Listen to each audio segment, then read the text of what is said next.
take you to the comic shop. I'll let you read about Cyclops. I'll have you spending all you got. Comics Gate is looking hot. Blacklist.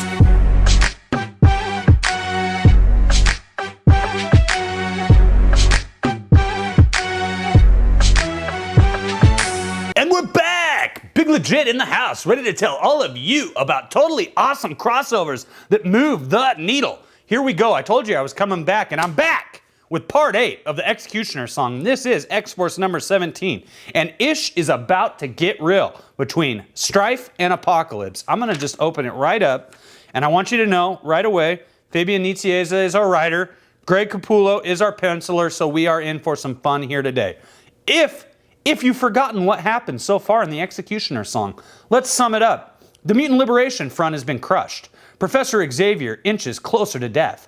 The one who could save him faces off against the one responsible for it all. Apocalypse versus Stryfe. The X-CUTIONER'S song continues. Inside the temple at Bant Maza, behind the walls of yesterday, the battle for tomorrow begins. The time has come, Apocalypse. The devil to come must pay his due to the devil who made him. Pay me, Master of Time, and let your death be the coin of exchange. I owe you nothing, Stryfe. Oh, nice. Liar! They have this huge fight, and it's important that we pay attention to what's being said. You owe me for everything that's gone wrong with my life. You owe me a world for the wrongs you have foisted upon it. Millions cry in agony every day, but that screaming is like unto silence when compared to the lonely cries of an abandoned child. What is going on here? We are about to find out, maybe. Maybe not. We might have to wait until issue 12. How long has it been since you cried a babe's tears of need? How long has it been since you longed for the gentle warmth of a mother's touch? Do you want to know how long it has been for me? It has been forever! A forever solitude brought on by you, father of pain, son of the morning fire. Trying to reach your teleportation matrix? Trying to escape, Apocalypse? Where can you flee? To safety. Safety? There is no haven for you. There is no place safe from me. I will not die at the hands of some unknown enemy. Boom, and he knocks the mask right off of Stryfe. And what happens? What? It's Cable! A final feeble attempt at salvation? Very well, hate maker. Now that you know who I am, are you prepared to die? Yes, master of the time stream, destroyer of my past and my future, it is I. And now you end, dead outside, dead inside, like me, a man out of place, a man out of time. Shunk! And he just stabs him with this really intricate looking sword that is from somewhere in the X-Men's past that I'm not familiar with. The blade, but how? When I once used it to kill you? So I know, I'm confused too, because on the last page, he was acting like he didn't know who Stryfe was, but now he's acting like he did. Or was this something he used to kill Cable? Oh, I've gone cross-eyed. Transportation matrix activated. No! And Apocalypse falls into it. Could he still live? Stab his eyes! No, he has no place to go. Dead in time. Puts the awesome helmet back on, which is undoubtedly the coolest helmet that has ever been drawn in the history of comic books. And who are you? You follow me. Yes, you follow me. And he smiles his sinister smile. Anyway, back on Grey Malkin, they overlook the world. And Logan lights this cigarette, and then the professor machine, Cable has this computer, this AI that he calls the professor. I read it in Xavier's voice because I don't know what else to read it in. And it squirts out this blast and puts out Logan's cigarette. It's like, don't blame the computer. It's only following its programming. Where I come from, smoking isn't considered very smart. And Wolverine's just peeved, and they talk a little bit more about Stryfe. But you get a little bit about Stryfe's history. Stryfe has participated in acts of... Oh, I'm supposed to do this in Xavier's voice, aren't I? Oh, let me get the voice down. Okay, here we go.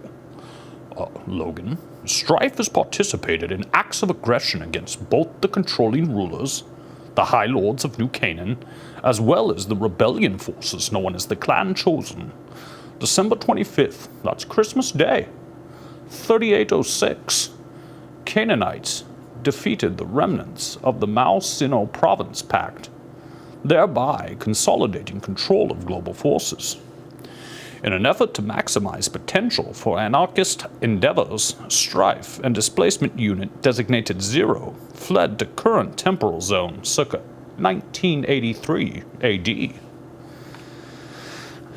And then Cable's like, I first encountered him about 80 years ago. I knew he was a man out of time. How? Because so am I.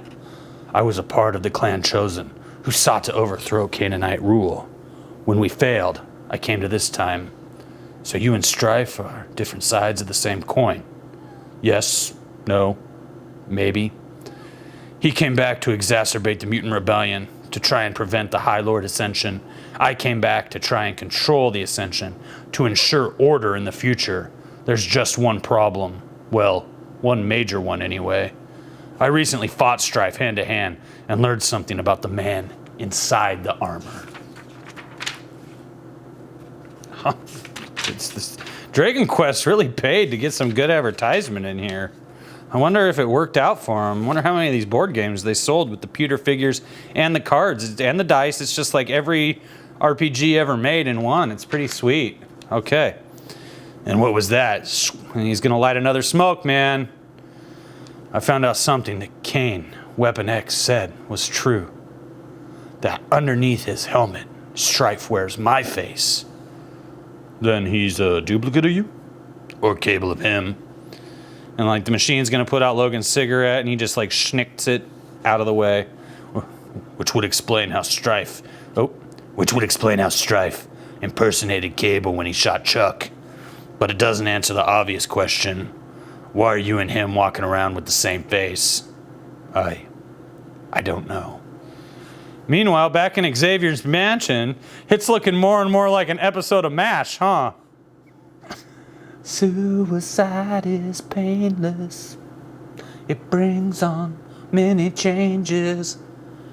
And I can take my own life if I choose to. Brief timeout. When I was a kid, there was nothing on television on Sundays. Because, you know, cable was not what we think of cable as today. Even though cable today is not what we think of cable as 20 years ago. And on Sundays, you know, the WWF Superstars would be on. And then right after MASH would come on. But as a kid, you're not really aware of time that well. And so you don't really know that an hour's passed and all of a sudden your wrestling show ends and the MASH song starts. And you cannot run to the television fast enough to turn the knob and change that channel because, there was nothing on TV on Sundays when I was a kid other than WWF Superstars and MASH. Now I'm older and I've come to have an appreciation for MASH. But man, when I was a kid, I could not get to that. You want to talk about wanting to commit suicide? I was, 10 years old and ready to freaking kill myself because MASH was on instead of more pro wrestling. So anyways, they have this, she's still got the broken jaw, but she's still talking and he's still like, macking her. And then Havoc shows up and he's, the big boss and he's like, you need to go check on your troops. They've been acting up. It's just like, oh, acting up? What the hell, bro? Wrong choice of words. Sorry. This is hard on all of us. I'm going to go check the professor's status. So anyways, with the professor, it's like, we've got to get in there and we've got to take out the techno virus. And so we need to get to it at the point where it first entered his body. And it's like, but it went through his forehead because that's where Cable shot him. Even though it's not really Cable, we now know it's Stryfe that shot him. So, all of our X Factor folks all of our X Force folks are dressed like X Factor and are imprisoned in the danger room. This is stupid. Again, here we go with another Scottish-Irish character. Just, where's the diversity? Not enough Europeans, just too many members of the UK. So, and Stryfe goes back to see Jean and Scott, and he looks in on him with, you know, like he takes the helmet off somewhere, like here, and then he's looking in on him. And he's like, okay, he puts his helmet back on and he leaves, and they're like, okay, are you ready? And, you know, of course, Scott, you know, he's trying to be the boss. Are you ready? Do you have to ask? All right, then. Until I was able to steal the outer lock code sequence by mind-probing Forearm earlier, we assumed this cell had a mutagenic dampening field. But the truth is more frightening, Jean. It's been Stryfe who has been keeping our powers in check all along. Oh, and look at me. I'm just like making a mess of myself, aren't I? But the truth, see, it's because I'm doing Cyclops' fruity little voice. But the truth is more frightening, Jean. It's been Stryfe who has been keeping our powers in check all along. If he's a powerful enough telekinetic to keep your tech abilities at bay, what can we do to stop him? Only one way to find out, man o' mine. Oh gosh, I'm in a wretch. Gag me with a spoon. The hard way? And if that's the only road to take, there's no one I'd rather have at my side. All right, I guess. If that's what you want, Jean, you're gonna get it. Just, I don't know. Logan might be short, but he's all man. So back at Xavier's mansion, everything has gone crazy. Boss-moi, is this like, isn't this like the way that Gambit talks? Except it's Colossus, and then look at this. Like, is this Bobby's head or is this Colossus's head?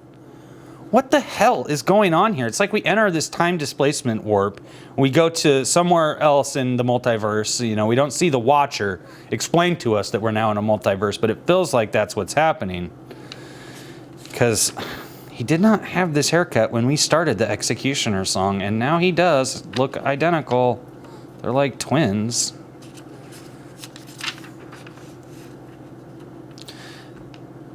And then, like, she says, like, this is Polaris, right?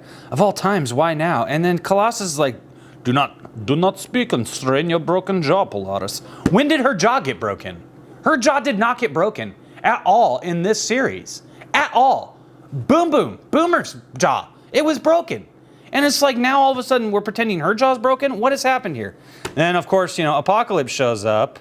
And he's so excited to see the Archangel. You know, he's the guy that made Warren Worthington III into this blue monster with the awesome metal wings.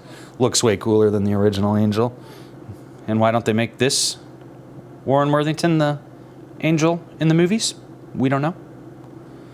So, but he's pissed and he wants to fight. And so, like, and it ends with your death. And he shoots his, you know, dart, needle, blade thingamajigs. You do not understand, my glorious child, my bird of prey. I did not come here to fight you. I came, as I said, to end this game. And that means defeating the madman who hurt us all. And the only hope there is of accomplishing that is for us to battle Stryfe together. Bum, bum, bum. To be continued in Uncanny X-Men number 296. And you know what? I'm going to go read it. Oh, again, with the haircut. We're going to need that haircut. Who should we call? Diversity in haircuts? Good deal. Okay. So I'm just going to go read part 9 right now because I'm way into the X-CUTIONER'S song today. And I'm having just an awesome time reading this. And I highly recommend you guys pick it up. In fact, if you want to find a few parts of X-CUTIONER'S song in the polybag still, you know, Big Legit might be able to help you out. Might be able to help you get a great comic book that did indeed move the needle when I was a kid in the 90s.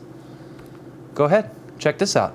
We will see you on the next totally awesome comic book review from Testosterone Overload!